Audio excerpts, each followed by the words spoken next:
이번 시간에는 최근에 거래 들어오고 있는 코인들의 관심을 좀 갖자라는 부분을 말씀을 드리겠습니다.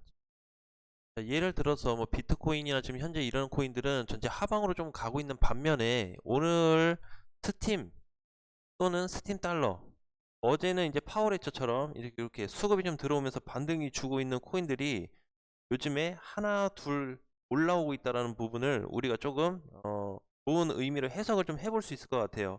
자, 그래서 스팀 같은 경우도 지금 보시면은 거래가 크진 않습니다. 크진 않아요, 아직. 자, 거의 뭐 30% 올라오고 있는데 거래가 이 정도면은 장중에 더 치고 올라갔다 올 수도 있거든요. 그래서 저녁이 되거나 밤 8시, 9시, 10시가 된다면 거래량이 이렇게는 올라오지 않을까. 그러면은 스팀도 파월했죠. 초기처럼. 파월했죠. 언제죠? 네, 이제 이 당시에 이렇게 거래가 한참 없다가, 그죠? 거래가 한참 없다가 이제 들어온 시기. 이런 식으로 해서 하루 이틀 정도 더 슈팅이 나올 수는 있어요. 자, 그렇지만 전체적으로 좀 봤을 때 거래가 다시 붙고 있다라는 거에 대해서 의미 부여를 좀 해야 되겠죠. 그래서 지금 이제 당장 뭐 매수의 의견보다는 스팀 달러도 마찬가지입니다. 스팀 달러도 거래가 이제 좀 들어오고 있어요. 그래서 오늘 얘도 밤이 되면은 조금 더 증가가 될 텐데 지금은 스팀이 거의 대장 역할을 해주고 있습니다. 시장에서.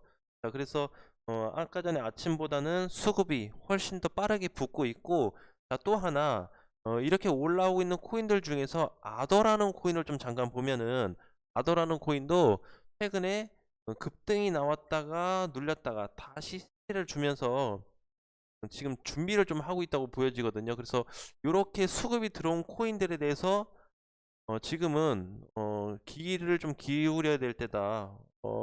한편으로는 이런 생각도 들어요. 뭐냐면은, 자, 이제 대장들은 다 빠지고 있는데 코인들이 여기서 수급이 들어오면서 반등을 주고 있다라는 거는 또 다른 저점 확인의 예가 아닌가라고 좀 생각이 들어요. 그래서 물론 다 그런 건 아니지만 저번 주부터 해서 지금 하나 두 개 코인들이 증가가 되고 있습니다. 그래서 오늘 하락되고 있는 코인들 중에서도요.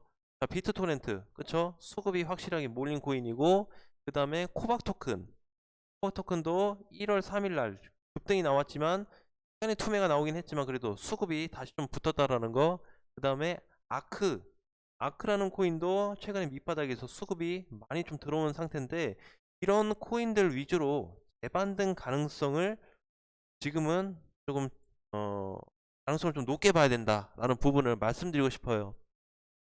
자, 그래서 많이 빠진 코인들 중에서도 이렇게 덤프도 마찬가지고 수급이 좀 들어온 코인들 위주로 체크를 하자. 오히려 수급이 들어왔기 때문에 손절은 더 하지 않아도 되는 그런 방향으로 좀 보셔도 될 것 같아요. 물론 내가 약간 매수를 하고 나서 여기서 조금 더 요 정도 눌릴 수는 있지만 요렇게 큰 하락은 아직까지는 좀 예상하기는 어려울 것 같아요. 그래서 비트코인도 어느 정도 많이 내려와서 이제 거의 5천만 원 근처로 내려왔기 때문에 만약에 하락폭이 많이 크고 하락폭이 내려오면서 지금 밑단에서 들어오고 있는 코인들의 어떤 수급 거래량들이 증가되고 있다는 부분에 봐서 조만간에 코인 시장에 약간의 훈풍이 좀 불지 않을까라고 또 조금은 기대를 좀 해봤습니다. 그래서 전체적으로 모든 코인들이 다 날아가는 건 아니겠지만 수급이 들어온 애들 위주로 부분적인 반등을 한번 노려볼 수도 있겠다라는 생각을 좀 해봤습니다.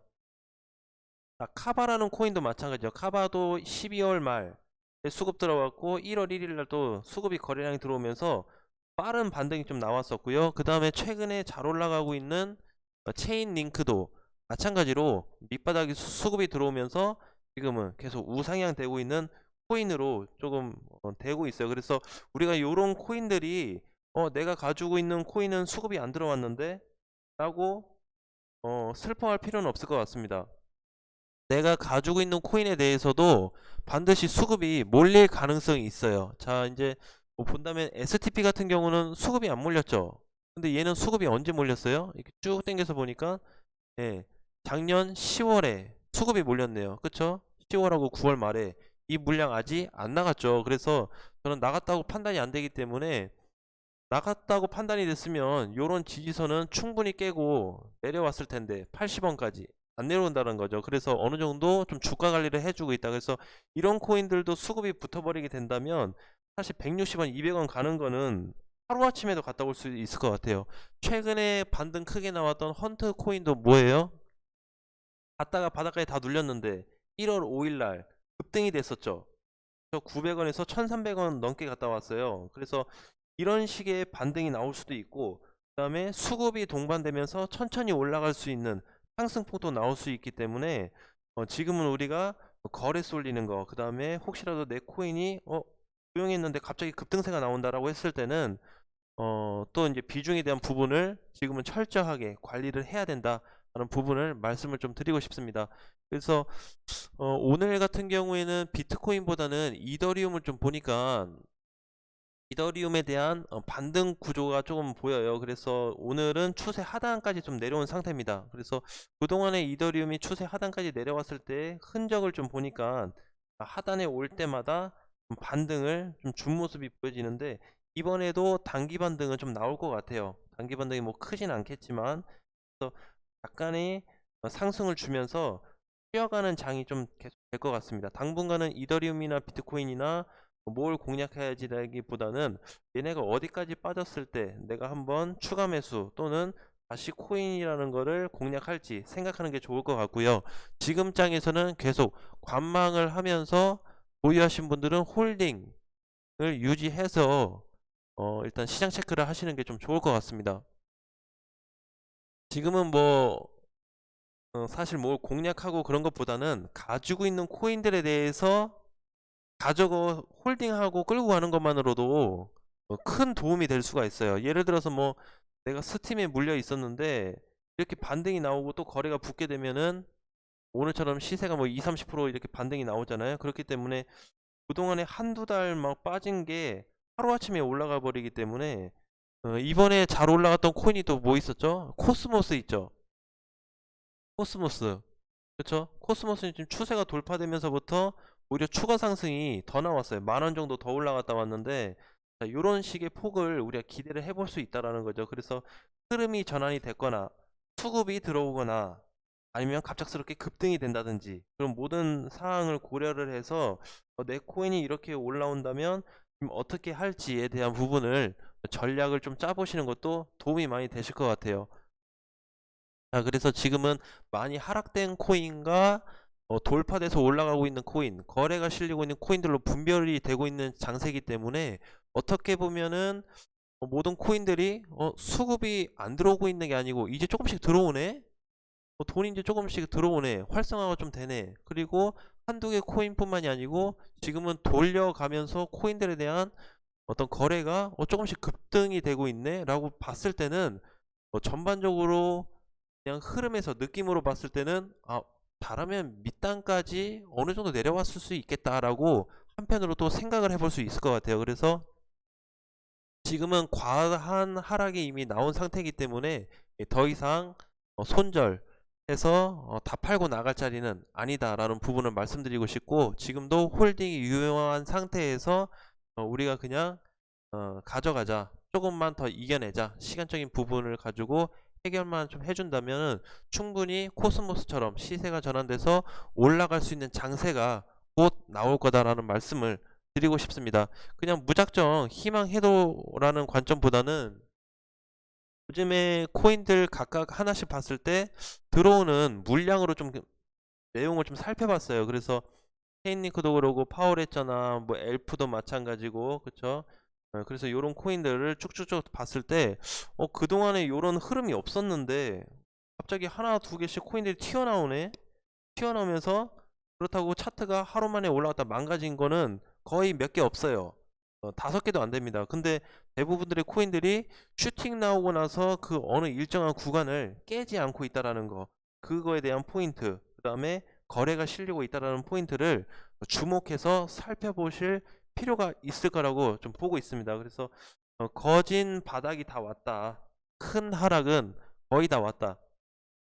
저도 사실 5,900, 6,000을 지지 포인트 라인으로 체크를 했는데 더 이탈이 됐었어요. 여기였는데, 그쵸? 지금 거의 1,000만 원 정도가 더 하락이 됐는데, 이렇게 하락이 됐음에도 불구하고 지금은 과거 작년 9월, 12월, 10월에 밑단 지지선까지 내려와 줬고, 만약에 추가적으로 안 좋은 내용들이 엮여서 같이 하락이 된다면 뭐 4천 한 후반까지도 열어놔야 되는데, 사실 이제 5천이 깨지게 되면은 5천이 사실상 깨지게 되면은 저는 다른 코인들보다도 비트코인은 오히려 더 사야 되지 않을까라고 생각이 좀 들어요. 비트코인. 그래서 우리가 비트코인 흐름도 좀 자세히 좀 잠깐 한번 보면은요. 길게 한번 볼까요? 주봉으로 이렇게 길게 보니까 많이 올랐어요. 근데 오른 거 말고 상승된 거 말고 다른 부분으로 본다면 2018년도와 2017년도에 엄청난 거래 대금이 몰렸습니다. 근데 이 돈이요, 오히려 더 추가로 들어왔죠. 2019년도에. 그리고 나서 이렇게 꼭대기를 몇 배가 떴는데도 과거의 만큼의 거래량이 나오지가 않았습니다. 굉장히 신기하죠. 그러면은 지금은 비트코인을 어 과거에 사셨던 분들이 아직도 홀딩을 하고 있다라는 부분으로 해석을 해볼 수가 있어요. 요거는 주봉으로 제가 좀 압축을 시켜서 봤는데, 물론 나간 물량도 있어요. 무조건 100% 매수한 물량만 있는 건 아니에요. 그런데 전반적으로 따졌을 때 고점에서 팔아먹었다라고 한다면은 요런 거래량들이 많이 터집니다. 자, 근데 이번에 비트코인이 저렇게 주봉에서 쌍봉을 치고 하락이 되는데도 안 팔고 버티고 있는 사람들이 훨씬 더 많다라는 거죠. 그러면은 비트코인이 이렇게 8천 찍고 지금 5천 내려오는데, 오히려 빠지면 빠질수록 5천 깨서 뭐 4천만 원대로 들어온다든지 했을 때는 오히려 매수할 수 있는 매력적인 요인이 더 크다, 부각될 수 있다라는 부분을 말씀드리고 싶습니다. 사실 5천이면은 더 이상 빠지면 안 돼요. 굉장히 싼 값이거든요. 5천부터 차이 더 빠지게 돼서 만약에 4천에서 뭐 4천 가버린다. 근데 사실 제가 그냥 봤을 때 5천만 원 라인이 깨져버리면은요, 3,500이 올 것 같아요. 다시 5천이 깨진다 그러면 3,500까지 열어놔야 되겠죠. 그러면 비트코인 굉장히 싸지는데, 그렇죠? 그러니까 과거에 가지고 계셨던 분들이나 기관에서 매수된 금액보다 지금 현저히 낮은 가격에서 좀 거래가 되고 있다고 판단되기 때문에 오히려 더 매력적이다라는 부분을 또 한 가지의 우리가 참고 사항으로 놓고 준비를 하셔야 될 것 같습니다. 자, 오늘 장도 화이팅 하시고요. 점심 식사 맛있게 하시고 다음 시간에 다시 뵙겠습니다.